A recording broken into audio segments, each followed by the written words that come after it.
ఉండొచ్చు. ఇప్పుడు కుమారుడు చనిపోయిన బాధలో మరినమ్మ ఉన్నారు. ఎందుకంటే వాళ్ళకి కడపతో మంచి సంబంధాలు ఉన్నాయి.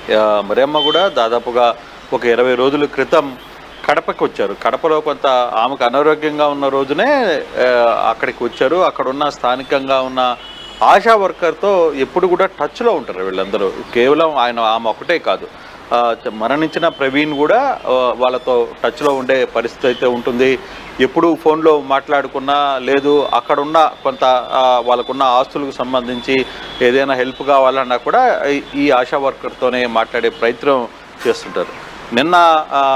ఈరోజు ఉదయం కూడా ఆశా వర్కర్ మరియంతో మాట్లాడినప్పుడు కూడా ఆమె కనీసం మాట్లాడలేని పరిస్థితిలో ఉంది. శోక సముద్రంలో ఉన్న పరిస్థితి. పూర్తిగా కూడా అనారోగ్యంతో ఉన్నాను, ఏమీ మాట్లాడలేకపోతున్నాను, ఉన్నా కూడా మీరు అక్కడ ఉన్న పరిస్థితుల్ని చక్కదిద్దే ప్రయత్నం చేయండి అని చెప్పి ఆమె మాట్లాడుతున్న నేపథ్యం అయితే చాలా స్పష్టంగా కనపడుతుంది. కానీ మరేమో ఆరోగ్యం కూడా కొంత ప్రవీణ్ తల్లి ఎవరైతే ఉన్నారో ఆమె ఆరోగ్యం కొంత బాగలేదు. ఆమె కొంత జ్వరం, తర్వాత ఎలాగూ కుమారుడు కోల్పోయిన ఒక దుఃఖం ఖచ్చితంగా ఉంటుంది కదా. సో అందులో పెద్ద వయసులో ఉన్న వాళ్ళకి ఎదిగొచ్చిన కుమారుడు లేడు అనే వార్త చాలా విషాదం కలిగించే పరిస్థితి అయితే చాలా స్పష్టంగా ఉంటుంది. సో దాని నుంచి కోలుకునే దానికి కూడా కొంత టైం పట్టే పరిస్థితి కూడా ఉంది. ఇంకా అసలు ఏం జరిగింది, అసలుకి అతను ఎలా చనిపోయాడు అనేది ఇంకా పూర్తిగా ఇన్వెస్టిగేషన్ జరుగుతోంది. ఎక్కడికక్కడ పోలీసులు పూర్తి స్థాయిలో ఇన్వెస్టిగేషన్ పనిలో పడ్డారు. బహుశా 2-3 రోజుల్లోనే దానికి సంబంధించి ఇన్వెస్టిగేషన్ అంతా కూడా బయటకు వచ్చే ప్రయత్నం చేస్తున్నారు.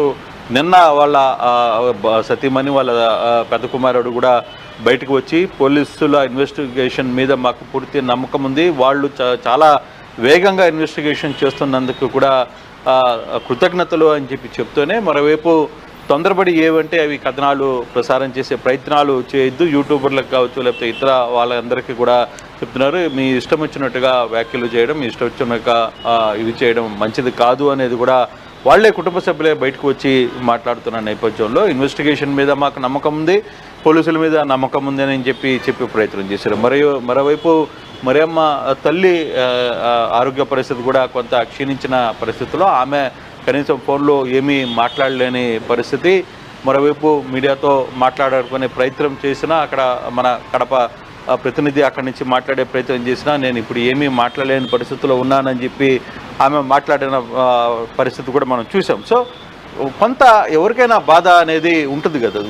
కుమారుడు చేతికొచ్చిన కుమారుడు, అందులో ప్రజల్లో ఇంత అభిమానం కూడగట్టుకున్న ప్రవీణ్ లాంటి వ్యక్తి చనిపోవడం ఆ కుటుంబ సభ్యులకే కాదు ఎవరికైనా కొంత బాధ ఉండే పరిస్థితి అయితే చాలా స్పష్టంగా కనబడుతుంది. అయితే వాళ్ళు కోరుకునేది కూడా ఏంటంటే ఫైనల్గా ఏం జరిగిందో, అసలు ఎందుకు ఇది జరిగింది అనే ఒక అంశాన్ని త్వరగా తేల్చాలి. అది అఫీషియల్గా పోలీసులే తేల్చగలరు. ఇంకెవరు ఈ వ్యవహారం మీద మనం ఎన్ని మాట్లాడుకున్నా, ఎవరు మాట్లాడుకున్నా, ఇంకొకరు సోషల్ మీడియా ఉంది కదని ఏదైనా మాట్లాడుకున్నా, కొందరిని టార్గెట్ చేసేయాలని ప్రయత్నం చేసినా ఇవన్నీ వాస్తవాలు కావు.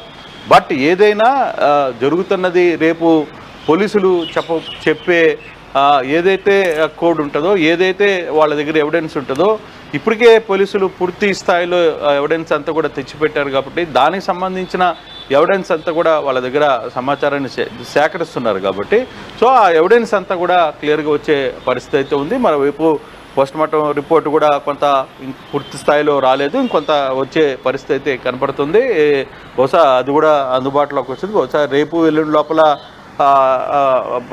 మీడియా సమావేశం కూడా నిర్వహించి అసలు ఏం జరిగింది ఏంటి అనే ఒక సమాచారాన్ని కూడా చెప్పే ప్రయత్నం అయితే చేయబోతున్నారు మనోజ్.